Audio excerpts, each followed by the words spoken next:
शोएब भाई, मैं आप ही के पास आ रहा हूं। बांग्लादेश में कट्टरपंथियों का यूं खुलेआम राजधानी ढाका की सड़कों पर उतर आना और यह कहना कि हमें खलीफा शासन चाहिए, हमें इस्लामिक सरकार चाहिए, हमें मतलब मैं ये समझ रहा हूं कि वो कह रहे हैं कि हमें इसको पाकिस्तान बनाना है बांग्लादेश को। ये क्या कहता है? धन्यवाद सुमित भाई। बांग्लादेश में जो चीज चल रहा है 5 अगस्त पिछले साल की, वही एक प्रोसेस है डीप स्टेट की और यूनाइटेड नेशंस की, कि सीरिया की तरह बांग्लादेश को एक आतंकवादी जिहादी मुल्क बनाए। अभी आप जो कह रहे हैं कि कल ही हिजबुत तहरीर सड़कों में आए, कल आए नहीं। हिजबुत तहरीर पहले से ही सड़कों में गए, क्यों? यूनुस खुद एक हिजबुत तहरीर ही है। खीनूस यूनुस खुद एक खिलाफत की सुल्तान है। सो बांग्लादेश को यह खिलाफत देखिए। 2-3 इंफॉर्मेशन में सारे सम्मानित पैनलिस्ट के साथ और आपके साथ शेयर करना चाहता हूँ। कल जो हिजबुत तहरीर की इतने बड़ा प्रोसेशन हुआ, 4-5 को अरेस्ट किया, सबको रात के छोड़ दिया, सबको। और आज ही फिर से हिजबुत तहरीर वापस आ गई। वुमेन्स डे में फिर से पोस्टर लगा रहे, बैनर लगा रहे। जी। और बांग्लादेश की पुलिस अगर एक्टिव होता, तो ये जो वीडियो में हम जो तस्वीर देख रहे हैं, लोगों के चेहरे देख रहे हैं, इन लोगों को अरेस्ट क्यों नहीं कर रहा है?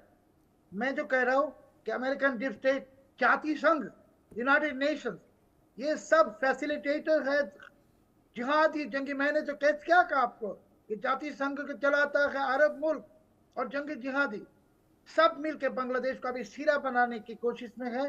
और यूनुस एक सबसे बड़ा जंगी जिहादी है। तो बांग्लादेश बहुत ही भयंकर एक नतीजे में 5 अगस्त से चला गया।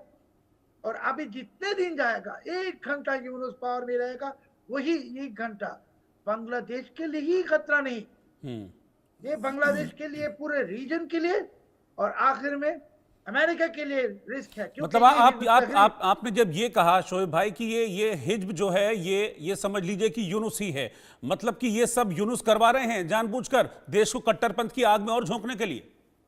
जरूर। और हिजबुत तहरीर बांग्लादेश में बैन है, भारत में बैन है, अमेरिका में बैन है। तो यूनुस क्या है? यूनुस इज आज की दिन की, मैंने जो कहा कि Yunus is a new Osama bin Laden, नई लादेन है। ये बहुत डेंजरस एक मॉन्स्टर है, दानव है। और बांग्लादेश को बर्बाद नहीं कर रहा है, ये पूरे रीजन को बर्बाद करेगा, दुनिया पे, पूरी दुनिया में आतंकवादी फैलाएगा। और कल जो आपने देखा, जो प्रोसेशन हुआ, ये कुछ भी नहीं है। आपको मालूम है, कल ही रात राजशाही यूनिवर्सिटी के कैंपस में ऑलमोस्ट एक कैंटोनमेंट की तरह वेपन्स एंड एक्सप्लोसिव्स रिकवर हुआ। और पाकिस्तान हाई कमीशन ने यूनुस को प्रेस सेक्शन को कहा कि ये न्यूज बांग्लादेशी कोई मीडिया में ना जाए। और कल बांग्लादेशी मीडिया में वो न्यूज आए नहीं। कौन चला रहा है? पाकिस्तानी हाई कमीशन कौन होता है ये हुक्म करने के कि ये न्यूज मत चलाओ मीडिया में? क्योंकि वो जो हथियार है, वो कह रहे कि ये पुलिस से लूटा नहीं, ये सिर्फ पुलिस से लूटा हुआ हथियार है नहीं, ये जो पाकिस्तानी जहाजों में हथियार आया वही हथियार है। और यूनुस ने वो हथियार दिखाए नहीं। कल तो AK-47 रिकवर हुआ, कल तो रॉकेट रिकवर हुआ, मोटर्स रिकवर हुआ, वो सब दिखाए नहीं। छोटा छोटा ड्रोन्स रिकवर हुआ। सो ये आप समझ लीजिए कि Bangladesh is at risk. Bangladesh is at risk, the reason is at risk, the दुनिया इज एट रिस्क। यूनुस को अभी हटाएगा, मगर कौन हटाएगा? डीप स्टेट तो हटाएगा नहीं, ये उसके प्रोडक्ट है। ठीक है, ठीक है। मैं एक बार जनरल बंसल के पास जा रहा हूं। जनरल बंसल, 26 साल को छोटी मोटी ड्यूरेशन नहीं होती है। 26 साल एक संगठन बिल्कुल खामोश रहता है क्योंकि उस पर बैन था पूरी तरीके से। अब अचानक से पूरी ताकत के साथ वो संगठन इधर उधर कोई ओने कोने में नहीं, बीच सड़क में देश की राजधानी में उतरता है, एक बड़ा प्रोटेस्ट करता है। ये क्या कह रहा है? क्या सरकार कमजोर है या फिर इनको लग रहा है कि अपनी सरकार है, कौन क्या बिगाड़ लेगा? गुड इवनिंग रोहित जी।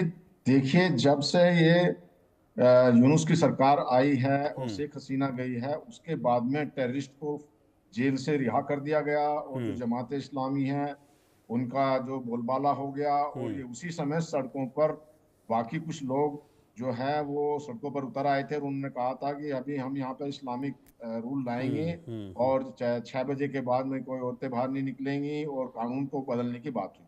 तो इससे जो ये कट्टरवादी हैं इनका जो हौसला बढ़ता गया। अगर आप देखें जो ये जो जिसकी बात कर रहे हैं हिजब उत तहरीर, ये तहरीर जी 1953 में हुआ था जेरूसलम के अंदर में, पैलेस्तीन वहां पे बना था ये। और वो बनने के बाद में इनकी जो सोच है ये एक इस्लामिक जो रेडिकल इस्लाम है उनकी सोच है।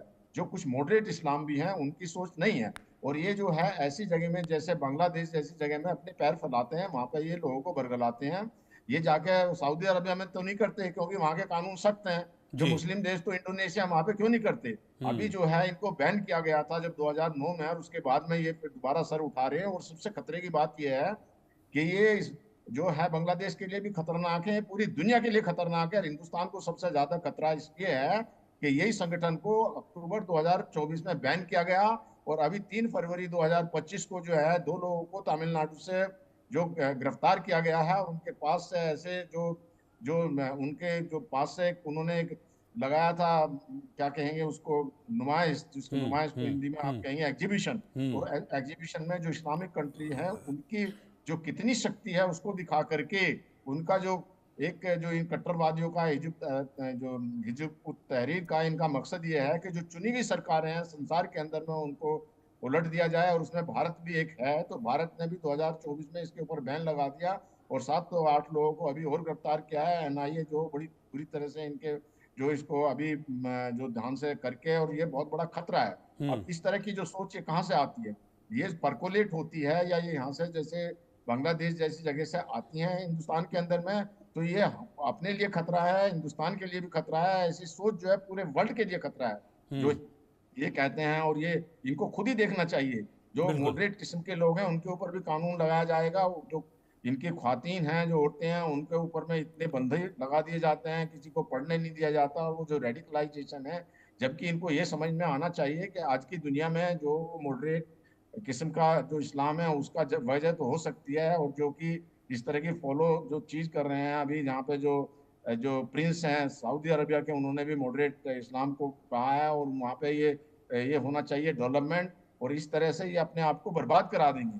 जो बिल्कुल। इस्लामिस्ट बनने से नहीं होता जब तक कि आपके पास में जो एक आज की तारीख में जिसके जब इजराइल है उनके पास हथियार हैं, उन्होंने हाँ। डेवलपमेंट किया। और इस तरह की बातों से ये अपने आप को भी खुद खत्म कर देंगे और सारी जगह ये अफरा तफरी का माहौल करके बिल्कुल। एक मैं बुरा हाल करेंगे। इसी पॉइंट पर आ रहा था हिमांशु भट्ट जी, मैं इसी पॉइंट पर आ रहा था क्योंकि कुछ वक्त पहले, अब तो हम बहुत वक्त से तस्वीरें देख रहे हैं और इंडिया न्यूज तो पूरे हिंदुस्तान को, पूरी दुनिया को बांग्लादेश में क्या हो रहा है ये लगातार हम दिखा रहे हैं। कुछ वक्त पहले तक गली मोहल्लों में, कूचों में जो यूनुस के दोस्त हैं जमाती, वो लाउडस्पीकर लेकर कह रहे थे कि कुरान से चलेगा देश, कुरान से चलेगा देश। अब ये खुलेआम सड़क पर उतर कर कह रहे हैं, इनको लग रहा है कि अपनी सरकार है, अब कोई कुछ नहीं बिगाड़ सकता। खुलेआम कह रहे हैं खलीफा शासन, यानी कि बांग्लादेश को इस्लामिक राष्ट्र बनाने की पूरी तैयारी है इनकी। उनकी तो तैयारी है मगर वो बनेगा क्या? ये एक ऐसा झगड़ा है। बांग्लादेश अंदर से इम्प्लोड कर रहा है। देखिए रोहित जी, मैं एक सीधी बात बता दूं, सर शोएब भाई ने जो बताया जी, उसका थोड़ा कंटिन्यूएशन करूंगा। हाँ। पिछले 3 दिनों में वहां के राजशाही डिस्ट्रिक्ट में, ढाका में इतने आर्म्स मिले हैं अनअकाउंटेड, और इसकी कोई बात, जैसे शोएब भाई बता रहे थे, बांग्लादेशी मीडिया में नहीं। शोएब भाई ने मुझे एक ट्वीट करके बताया था। तो इससे मुझे पता चलता है कि वहां पर हो क्या रहा। वहां पर एक तैयारी हो रही है बांग्लादेश को अंदर से खत्म करने की। देखिए 5 अगस्त को जब यूनुस जाके बैठा, उसके बाद आप देखेंगे तो हम तो एक ही नाम जानते हैं, परेश बरुआ का, उल्फा का। मगर कितने जिहादियों को, कितने क्रिमिनल्स को उसने छोड़ा है जेलों में से जी। और वो सब क्रिमिनल्स अब बांग्लादेश के अंदर इम्प्लोड कर रहे हैं।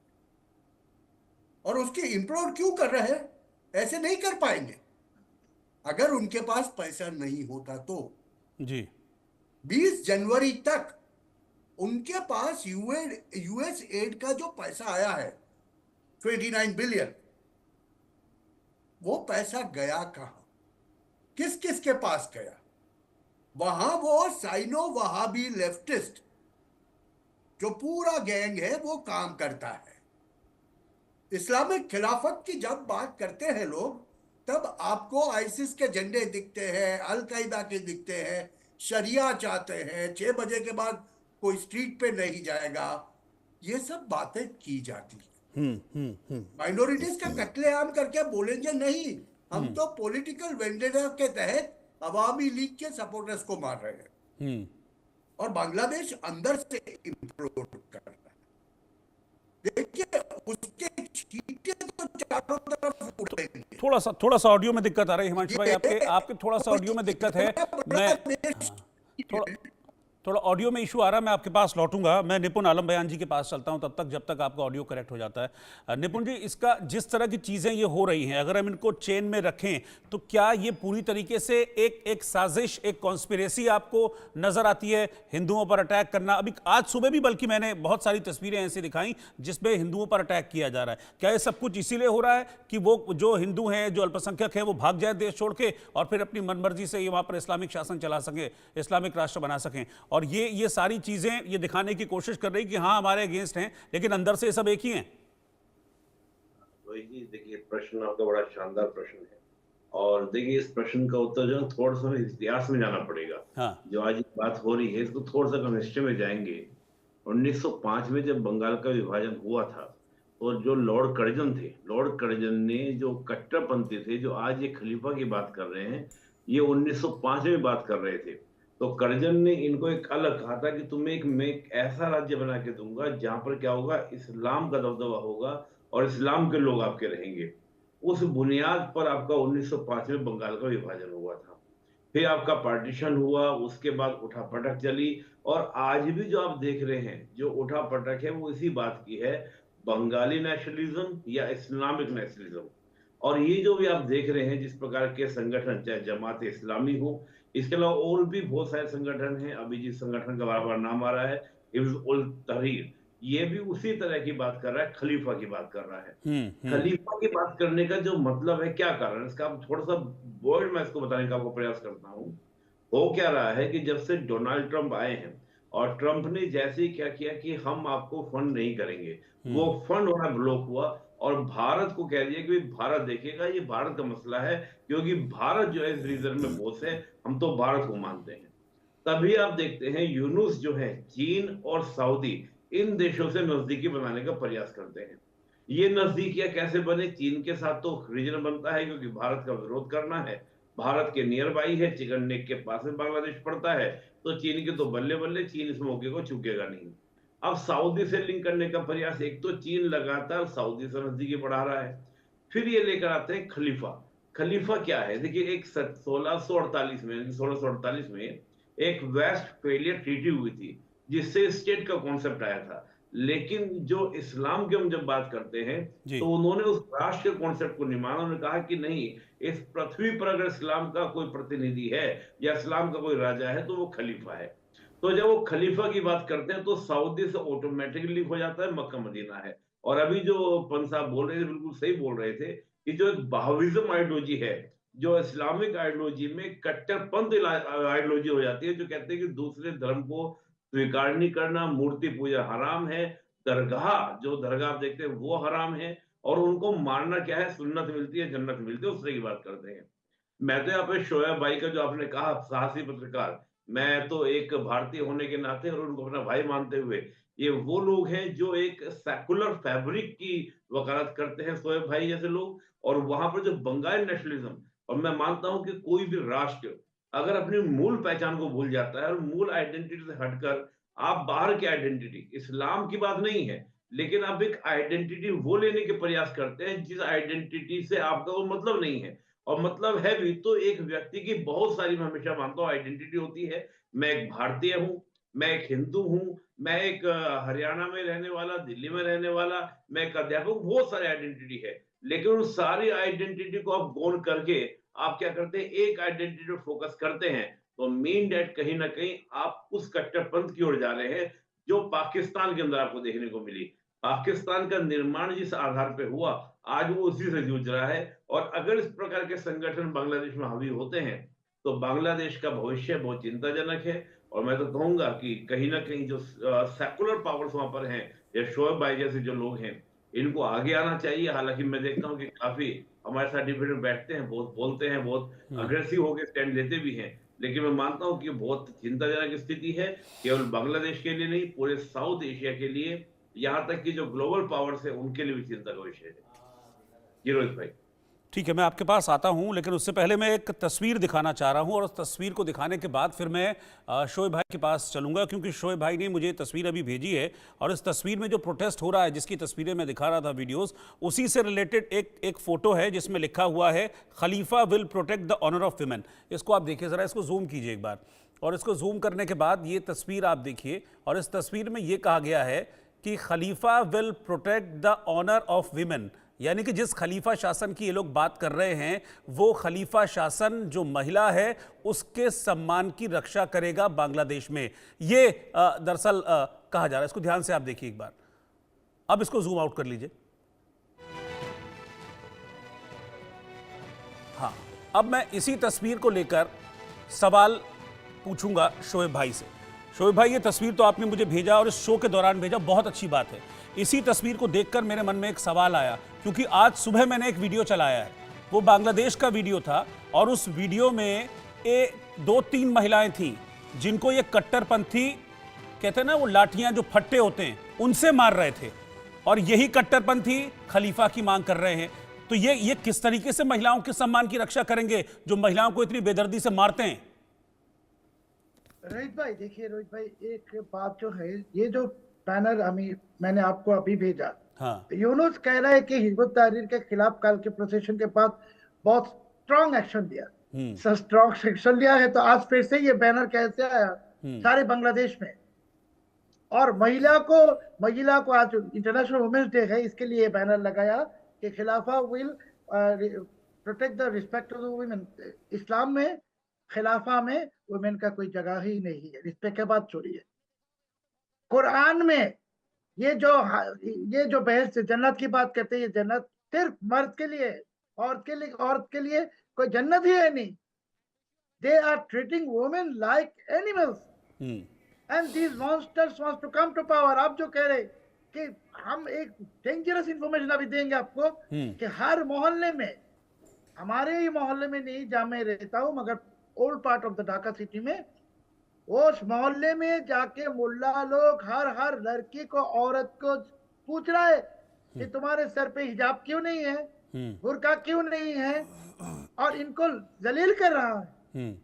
और एक यूनिवर्सिटी की एक लड़की को एक जिहादी ने हैरस किया, इफ्टीजिंग किया, और वो लड़की ने केस की, मगर वो जिहादी को ये लोगों ने एकदम गार्लिन माला लगा के, पगड़ी पहना के निकल के, और लड़की को तो क्या कहे मजबूर किया वो केस विड्रॉ करने के। अभी ये मुल्ला लोग कह रहे कि ये लड़की के बाप को और माँ को आना पड़ेगा, मीडिया में आके माफी मांगना पड़ेगा।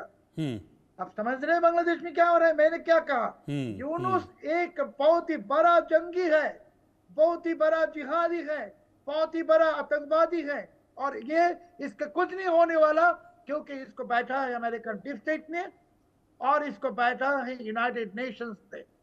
सो यूनुस को हटाने के लिए ना अमेरिका आएगा, डोनाल्ड ट्रंप भी नहीं आएगा। एक कुछ इसको हटाने के लिए हम बंगाली को ही खड़ा होना पड़ेगा, और कोई नहीं इसमें आएगा नहीं। सो फिर से 1971 की तरह एक जंग लड़ना पड़ेगा। 71 में भी अमेरिका हमारे खिलाफ थे, चाइना हमारे खिलाफ थे, भारत हमारे साथ थे, फिर से एक जंग लड़ेगा बंगाली, 18 करोड़ भारत को साथ लेते। ठीक है, मैं जनरल बंसल के पास चल रहा हूं। जनरल बंसल, जब इस तरह की चीजें होंगी जो हमको दिख रही हैं, विजिबल है कि हो क्या रहा है बांग्लादेश में, और ऐसे में मोहम्मद यूनुस ये कहेंगे नहीं भाई हम तो बहुत अच्छे संबंध रखना चाहते हैं भारत के साथ, कोई और ऑप्शन ही नहीं है हमारे पास भारत के साथ अच्छे संबंध रखने के सिवाय, तो ऐसे में इन लोगों की बातों पर भरोसा कर पाएंगे हम? करना चाहिए? नहीं, बिल्कुल नहीं कर पाएंगे इनकी बातों पर भरोसा। और मोहम्मद जो यूनुस है, उनके कोई वजूद नहीं है। उन्होंने क्या किया, शुरू में अपने को स्टैब्लिश करने के लिए इन जिहादियों के कब्जे में आ गए वो, और टेररिस्ट को और जितने भी जमाते इस्लाम के लोगों को इनको छोड़ दिया, उसको जो बैंड लोगों को कर दिया, तो अब उनके काबू में है। एक बात देखिए आप बड़े ध्यान से कि जो भी किसी देश का राजा होता है या शासक होता है, वो शासक जो है वो अगर वो कट्टर भी है तो अपने आप को मॉडरेट दिखाने की कोशिश करता है। ये इसका उदाहरण आप तालिबान में देख लीजिए। जब तालिबान आउटकास्टेड हो गया वर्ल्ड से तो अपने आप को वो सॉफ्ट दिखाने की कोशिश करते हैं, झूठे वायदे करते हैं कि जी हाँ हम विमेन की स्वतंत्रता को करेंगे। इसी प्रकार से आप जो है सीरिया के अंदर में जो जुलानी है, जो अभी बना है, जो TSM का जो वो अभी बना है, उसने भी ये कोशिश किया है कि हाँ मैं बहुत मॉडरेट हूँ, जबकि वो पहले ISIS। तो जो ये ISIS में है, ये अपने को लोगों को बरगलाने के लिए और अपने काबू में रखने के लिए करते हैं। जब इनको एक बड़ा पद मिल जाता है, अब ये चक्कर में पड़ जाते हैं कि हाँ हम उस देश को कैसे मैनेज करें एडमिन, क्योंकि इनकी छवि तो खराब होती है और इनकी छवि होने के नाते से कोई इंटरनेशनल कम्युनिटी उनको वो मान्यता देने को तैयार नहीं होती। तो ये इस वजह से जो है अभी देखिए एक बात तो माननी पड़ेगी कि यूनुस जो है वो तो ये चाहेंगे भाई वहां पे मॉडरेट रहे, जिससे कि इंटरनेशनल बिरादरी में इनको एकदम बिल्कुल अलग थलग ना कर दिया जाए। लेकिन वो अब उनके हाथ से बाहर भाई चली गई हैं चीजें, जो कि उनके हाथ में नहीं है कट्टरवाद। तो इस प्रकार से इन्हें सख्त होना पड़ेगा, चाहे मिलिट्री की ताकत को लें, और जो इस तरह की जो जो बैंड ऑर्गेनाइजेशन है और जो 26 साल से उसके ऊपर लगाम थी, तो इस समय बहुत ही हैवी हैंड से इनको कंट्रोल करना पड़ेगा। नहीं तो ये पूरे खित्ते पूरे रीजन में पहुंच जाएंगे और धीरे धीरे ये घुसपैठी के रूप में हिंदुस्तान के अंदर में भी आएंगे।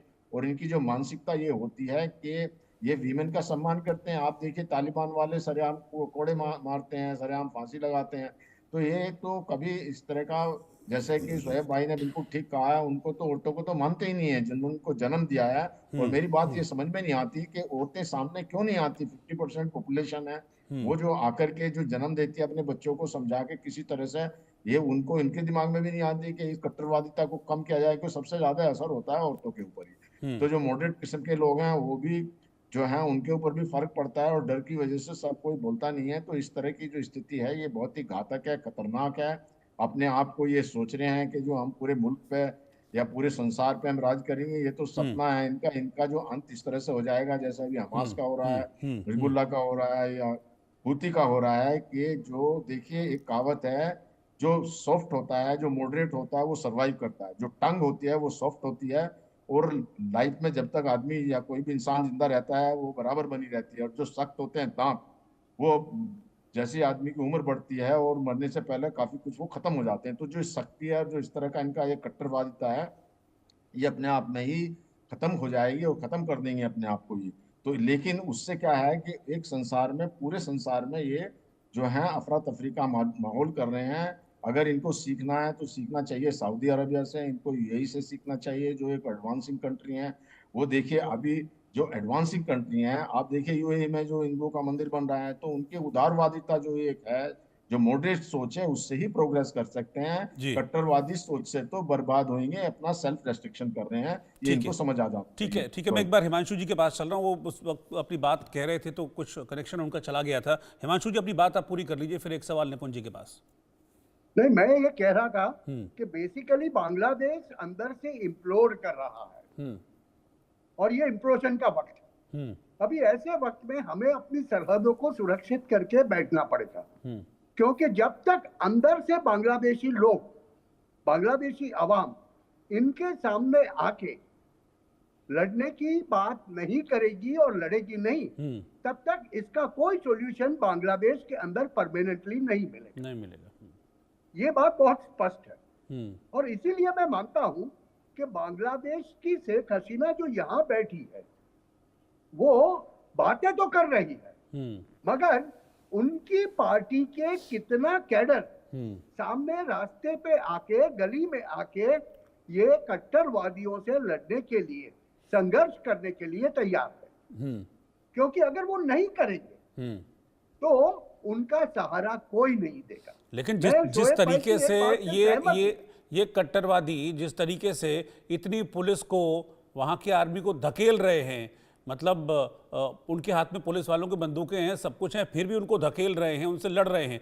ऐसे में क्या करेंगे अवामी लीग के कार्यकर्ता? ये तो मुझे लग रहा है कि जो जमाती हैं ये तो उनको ही मार के खत्म कर देंगे, आवाज निकालेंगे तो बड़ा मुश्किल है चीजें। रोहित जी एक बात मुझे बताने दो। इनके आर्मी चीफ ने थोड़े दिन पहले एक स्टेटमेंट दिया था उसके बाद क्या हुआ? हम्म क्या कोई स्टेप आर्मी ने लिए? हम्म देखिए, बांग्लादेश में कूच तो होते हो, हम्म मगर जब ऐसी कट्टरवादी ताकतें देश के ऊपर हावी हो जाती है, तब आर्मी को अपना दायित्व निभाना पड़ेगा। बिल्कुल। जब तक आर्मी अपना दायित्व नहीं निभाएगी और इन लोगों को पकड़ पकड़ के बाजू में नहीं करेगी, तब तक आवाम में वो हिम्मत नहीं आएगी। ठीक है, एक छोटा रिएक्शन निपुण जी आपसे। आर्मी आएगी बीच में, या जो जनरल जमा ने बयान दिया था वो इंतजार कर रहे हैं किसी मौके का, या अचानक से रातों रात तख्ता पलट कर देंगे फिर? देखिए, जैसे उन्होंने इशारा किया था कि कानून व्यवस्था में खुद संभालूंगा, ये बात तो पहले से है कि पुलिस के वहां पे सुन नहीं रहे लोग। खुद शेख हसीना जी ने, आपको याद होगा, कॉन्फ्रेंस करके बोला भी था कि जो पुलिस वालों को मार दिया गया, मैं उनका बदला लूंगी, रिवेंज लूंगी। तो उसी बात हम देखते हैं कि जो सेना के प्रमुख है वो आते हैं। लेकिन सेना में एक बड़ी दिक्कत यह है रोहित जी, उसके अंदर भी बंटवारा है। उसके अंदर भी देखिए, जो सेकंड नंबर के जो आपके आर्मी के अधिकारी हैं, वो कहीं ना कहीं आपका यूनुस या फिर आपका जमात या बीएसपी